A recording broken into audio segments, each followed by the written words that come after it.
কোনো ভাষা নেই, বোঝাতে চায় না, কোনো ভাষাই নাই, কি বোঝাবো আপনাকে?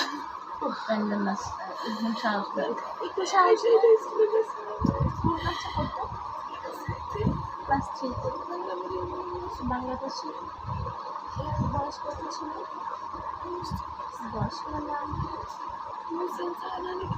নুসরাত জাহান আলিকা।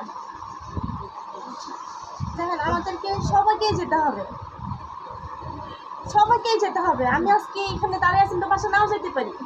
এই যে আমার ভাইটা দেখতেছেন, আমার ভাইটা কিন্তু রাস্তায় অ্যাক্সিডেন্টে মারা গেছে। আমার একটা ভাই, 4 বোনের একটা ভাই ছিল। আজকে আমার বাবা মা নিঃস্ব, তাদেরকে দেখার মতো কোনো লোক নাই। 4 বোন যদি টাকা দিয়ে আমার বাবা মা খেতে পারে, আমার বাবা মা অসহায় হয়ে গেছে গা। ওনার একটা ছেলে আছে, 29 দিনের বাচ্চা রেখে আমার ভাই মারা গেছে। বাচ্চাটা রাখিকা দিয়ে চলে আসছে, আর যে যাইতে পারে না, মার্কেট করছে বাচ্চার জন্য। হ্যাঁ, বাচ্চার জন্য মার্কেট করছে। আর আমার বাসায় থাকতো। সকালে একটা বউ আমাদের বাড়িতেই আছে। বিয়ে করবে না? না, বউ এখন বিয়ের নাম শুনতে পারে না, হয় কোনো ছেলের সামনে যায় না।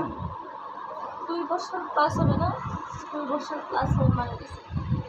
যে ছেলেটা পাইলো, যে সেও তো মারা গেছে, তাই না? হ্যাঁ, সেও মারা গেছে। একটা মাত্র ছেলে, একটা মাত্রই ছেলে। আসলে আমাদেরকে আপনাদেরকে বোঝানোর মতো কোনো ভাষা নাই, ভাষা নাই, কি বলবো?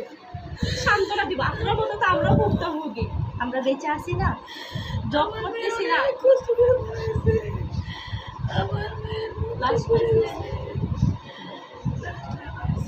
রফিক মোল্লা দেয়, রফিক ভাইয়ের মেয়ে তো পুড়িয়ে গেছে, দেখা রফিক মোল্লা নেতা। হ্যাঁ, কালকে রাতের বেলায় ইয়ে বলে সিএমএইচে মারা গেছে, সিএমএইচ থেকে কি শুনবো? আর্মি